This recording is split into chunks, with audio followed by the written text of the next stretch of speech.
Au Bénin, les législatives du 28 avril ne se sont pas déroulées dans de bonnes conditions.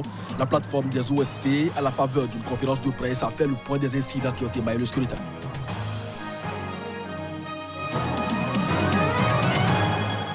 Au Soudan, l'après-Béchir se prépare activement. Les meneurs de la contestation et l'armée au pouvoir sont finalement tombés d'accord sur une autorité conjointe comprenant civils et militaires.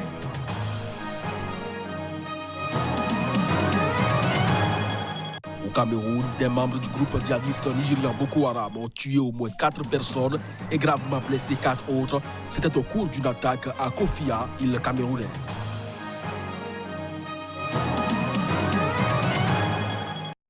Bonjour à toutes, bonjour à tous et bienvenue dans cette session d'information sur Sika que nous ouvrons donc par le Cameroun où des membres du groupe djihadiste nigérian Boko Haram ont tué au moins 4 personnes et gravement blessé 4 autres. C'est au cours d'une attaque à Kofia, île camerounaise située sur le lac Tchad. Plus de précisions à travers cet élément. Une attaque spectaculaire à Kofia, île camerounaise située sur le lac Tchad dans la nuit du samedi à dimanche. On y dénombre au moins 4 morts et 4 blessés. Parmi les personnes tuées, on compte un militaire et 3 civils. Immédiatement après l'attaque, les forces camerounaises et tchadiennes ont lancé une opération conjointe de poursuite contre les assaillants. L'opération promet d'être fructueuse, en croient les forces armées camerounaises. Depuis le début du mois en cours, au moins 7 militaires camerounais ont été tués lors d'attaques de groupes djihadistes et dans l'explosion d'une mine au passage d'un véhicule militaire. Au Tchad voisin, relativement peu touché ces dernières années par les attaques des djihadistes nigérians, Boko Haram a tué au moins 30 militaires depuis début mars dans des localités proches du lac Tchad. Désormais, aucun pays de la zone Nigeria, Niger, Cameroun, Tchad n'échappe aux assauts répétés du groupe islamiste. Dans chacun de ces pays, Boko Haram commet des attentats meurtriers, des attaques contre les forces de l'ordre et procède régulièrement à des enlèvements de civils. Depuis le début du soulèvement du groupe islamiste dans le nord-est du Nigeria en 2019, plus de 27 000 personnes sont mortes et 1,8 million d'autres ne peuvent toujours pas regagner leur foyer. Au Bénin, les législatives du 28 avril ne se sont pas déroulées dans le calme requis, se désole la plateforme électorale des organisations de la société civile. À la faveur d'une conférence de presse, le point des incidents ayant émaillé le scrutin a été fait aux professionnels des médias. Plus de précisions avec Emmanuel Ogou, porte-parole de la plateforme. Incident majeur du scrutin.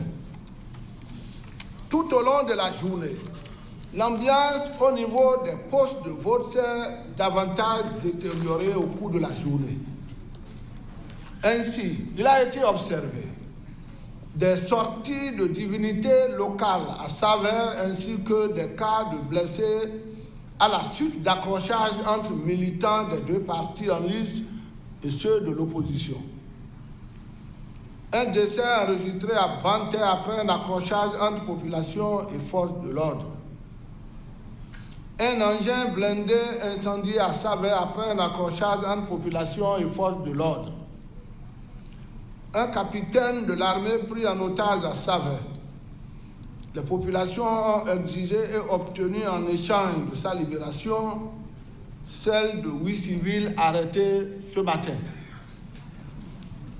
À Parakou, un groupe de jeunes manifestants armés de gourdins, de machettes, de briques et d'armes modernes passent de poste de vote en poste de vote pour disperser et renvoyer les votants et les agents de bureau de vote. Il a été signalé un cas de décès à la suite d'accrochages entre militants des partis. Face à la gravité de la situation, les populations se sont retirées des centres de vote. Dans la commune de Banté, face aux actes de violence perpétrés par des manifestants, les forces de l'ordre et de sécurité se sont retirées des centres de vote. Dans cette situation, les téléphones de tout acteur relais, à savoir les moniteurs de la plateforme, les journalistes, sont confisqués par les meneurs. À Parakou, les individus masqués ont pris d'assaut les 3 arrondissements de la commune en emportant les urnes. Au Togo, la question de la révision de la Constitution revient au devant de l'actualité. Le projet de loi de révision avorté fin 2018 pour défaut de consensus a été réintroduit en commission des lois le 23 avril dernier. Verdina Gade pour plus de précisions.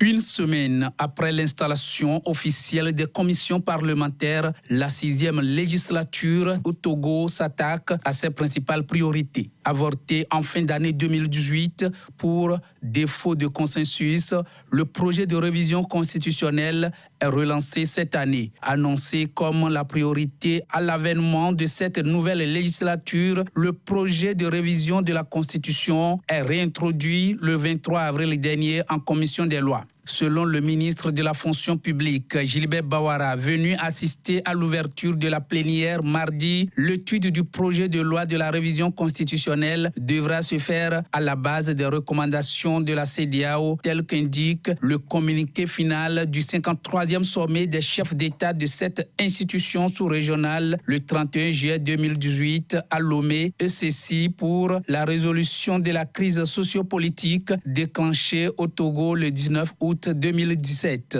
La mouture de la loi fondamentale avortée fin 2018 prévoyait entre autres un mode de scrutin uninominal majoritaire à 2 tours pour la présidentielle et la limitation à 2 du nombre de mandats présidentiels, soit 10 ans au maximum. Selon la procédure, une fois passé en commission des lois, le projet devra être soumis aux députés pour une adoption à une majorité des 4/5. Faute de quoi, un référendum sera organisé ainsi que le stipule la Constitution actuelle.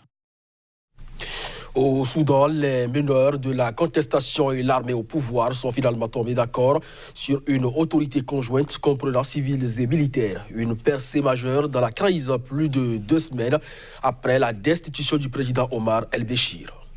L'accord trouvé répond aux revendications des milliers de manifestants qui campent depuis 3 semaines devant le QG de l'armée à Khartoum pour réclamer le transfert de pouvoir aux civils. Désormais, ils attendent l'instauration effective du Conseil conjoint annoncé samedi avant de décider du sort d'un nouveau sit-in en perspective. Selon nombre de militants, le Conseil sera formé de 15 membres, 8 civils et 7 généraux.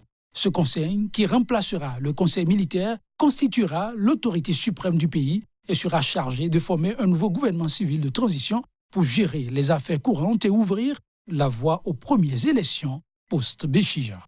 Dimanche, les chefs de l'Alliance pour la liberté et le changement, ALC, qui réunit les partis politiques et groupes de la société civile à la tête de la contestation, se sont réunis pour examiner les résultats des négociations avec les militaires. Pour beaucoup, l'accord obtenu représente une avancée notable dans la crise qui faisait craindre un dérapage dans ce pays pauvre de la Corne de l'Afrique où les militaires ne voulaient rien céder en dépit des appels locaux et internationaux pour lâcher de l'Est. Tous attendent désormais de découvrir la réelle composition du Conseil. Au Mozambique, le cyclone Kenneth qui s'est abattu jeudi sur l'extrême nord du pays a fait au moins 5 morts selon un bilan annoncé le week-end par le gouvernement mozambicain. Le cyclone a aussi détruit ou partiellement endommagé plus de 3300 maisons selon l'Institut mozambicain de gestion des situations d'urgence. Reportage. Des habitants de Maputo au Mozambique inspectent les dégâts après le passage jeudi du puissant cyclone Kenneth dans le nord du pays qui a tué au moins 5 personnes. Deuxième cyclone à s'abattre sur le Mozambique en moins de 6 semaines, Kenneth a également détruit ou partiellement endommagé plus de 3300 maisons selon l'Institut mozambicain de gestion des situations d'urgence. Quelques 18 000 personnes ont trouvé refuge dans des centres d'hébergement d'urgence. Samedi, les pluies continuaient de s'abattre sur la province de Cabo Delgado, laissant craindre des inondations. Selon le Bureau de coordination des affaires humanitaires des Nations Unies, de fortes pluies sont encore attendues dans les prochains jours. De fortes précipitations sont également attendues dans le sud de la Tanzanie voisine dans les 10 prochains jours. Selon les services de secours, l'impact du cyclone à Pemba a été minimal. Pendant ce temps, 90% des habitations sur l'île d'Ibo, où vivent quelques 6 000 habitants, ont été fortement endommagées, selon plusieurs sources. Le travail des humanitaires est compliqué par l'absence de télécommunications et de routes impraticables. Kenneth a touché jeudi la côte du Cabo Delgado avec une extrême violence supérieure à celle avec laquelle Idai avait noyé la ville de Beira le 14 mars dernier avec des rafales de vent de 280 km/h. Au Niger, pour sensibiliser les populations sur les menaces qui pèsent sur le fleuve, une agence organise depuis 3 ans un rallye fluvial inter-État. Une centaine de rameurs étaient sur le départ de Tilaberi où a eu lieu le lancement cette année en présence de notre correspondant Abdul Karim Mahamadou. Le rallye fluvial, qui est à sa 3e édition, va rallier Tilaberi à Gaïa en passant par Saï, l'île des Lamantins, Bumba, Karimama et Malanville au Bénin. Il a pour objectif de sensibiliser les communautés usagers du fleuve sur les menaces auxquelles il fait face, les impliquer dans les activités qui visent à sauver le fleuve. Un fleuve source de richesse et qui demeure une destination touristique de par ses îles et l'importance de sa faune aquatique. C'est pourquoi le ministre du Tourisme, Ahmed Boto, a invité les populations à s'approprier le rallye et tous les messages que les techniciens vont leur passer tout le long de la traversée du fleuve par les rameurs. Le fleuve Niger est un important patrimoine et bien commun qui mérite d'être sauvé et entretenu, a soutenu le ministre du Tourisme. Le ministre a surtout appelé les riverains à s'adonner à l'agriculture intensive afin que les Nigériens nourrissent les Nigériens. Le fleuve Niger est un outil extrêmement important qui est au centre de la promotion de l'initiative 3N, en ce sens que il procure toutes les potentialités qui permettent aux Nigériens de nourrir les Nigériens. Il les transporte à lui-même et en même temps il les favorise, en ce sens qu'il favorise le développement de l'agriculture et bien d'autres activités. Le rallye fluvial est une belle opportunité pour l'agence du barrage de Kandaji, un barrage dont les travaux de construction ont repris et de plus belle. L'agence partenaire par excellence du rallye s'associe à la cause, car sans fleuve, pas de barrage. Les techniciens de l'agence du barrage suivent le rallye et à chaque étape sensibilisent les communautés sur la nécessité de sauver le fleuve et sur les missions de l'agence. Mission bien présentée par le secrétaire général de l'agence du barrage de Kandaji, Ali Hero Amadou, lors du lancement du rallye. Il s'agit notamment de la protection de l'environnement et des bassins versants du fleuve Niger par le traitement des cuirasses et des terres encroûtées, le traitement des terres et des glacis, la fixation des dunes de sable, le traitement des coris et la plantation et l'ensemencement des pâturages dégradés. La sauvegarde des écosystèmes par le classement en collaboration avec le ministère de l'Environnement de la réserve nationale naturelle de Kandaji et de la réserve intégrale dite sanctuaire des hippopotames.